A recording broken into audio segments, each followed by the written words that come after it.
দেখেছেন যে আমার মহল্লার লোকজন তারা এখানে ধন্যবাদ দিতে চাই তাদের এই ভালোবাসার কারণে যে আপনারা কোনো শৃঙ্খল আচরণ করেন নাই শান্তভাবে। আমি আপনাদেরই সন্তান, আপনাদেরই মেয়ে, আপনারা আমার প্রতি যে শ্রদ্ধা ভালোবাসা সম্মান দেখিয়েছেন আমি আজীবন আপনাদের এই ভালোবাসার শ্রদ্ধা সম্মান মনে রাখবো। আমার এলাকাবাসী জানেন যে আমি আলী আহমদ চুনকার সন্তান।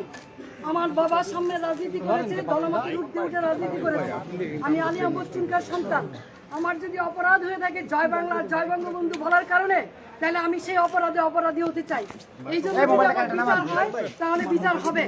কিন্তু নারায়ণগঞ্জ শহরে 21 বছর আপনাদেরকে আমি কোনোদিন কেউ বলতে পারবেন না যে আমি কখনো প্রতিহিংসা পরায়ণ হয়ে অন্য কোন দলের প্রতি আঘাত করেছি অথবা কাউকে আমি কোন ধরনের মানে বৈষম্য আচরণ করেছি।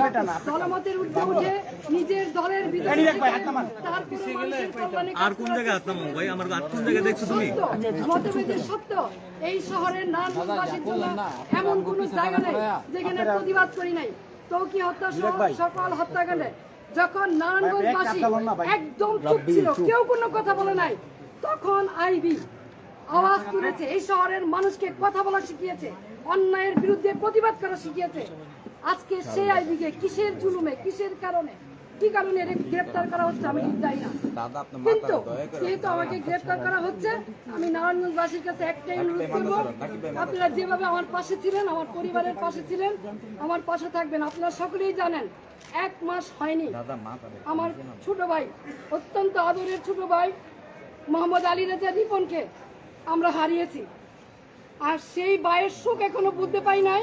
3টা ছোট ছোট বাচ্চা, নাবালক বাচ্চা, তার মাঝখান দিয়ে আমাকে এইভাবে অ্যারেস্ট করা হলো, যেখানে আমার বড় ভাই নাই, বোন নাই, আমি সবার বড়। 3টা ছোট ছোট বাচ্চা এবং 1 মাস হয়নি আমার ভাই মারা গেছে এবং ওদের মাও নাই। 4 বছর আগে ওদের মা মারা গেছে। এইরকম এই অবস্থায় কি কারণে? আমি কি কোনো জুলুমবাজ? আমি কি হত্যা করেছি? আমি কি চাঁদাবাজি করেছি? আমি কি নারায়ণগঞ্জ শহরে এমন কোন রেকর্ড আমার আছে যে আমি কোনোদিন কোনো বিরোধী দলকে আঘাত করেছি? তাহলে কিসের জন্য, কি কারণে, কোন ষড়যন্ত্রের কারণে, কার স্বার্থে আমাকে অ্যারেস্ট করা হলো? আমিও প্রশাসনের কাছে জানতে চাই। বর্তমান যারা সরকার আছেন সাম্যের কথা বলেছেন, বৈষম্যের বিরুদ্ধে আপনারা আন্দোলন করেছেন, সরকার হটিয়ে নতুন সরকার এসেছেন, তাহলে কি এই বৈষম্য? তাহলে অনেস্ট রাজনীতি, সততার কিসের মূল্যায়ন? আমি তো বাড়িতেই ছিলাম, আমি তো পালাইনি, তাহলে এইভাবে আমাকে অ্যারেস্ট করতে হলো কেন? সেই জবাব জনগণের কাছে চাই। জনগণের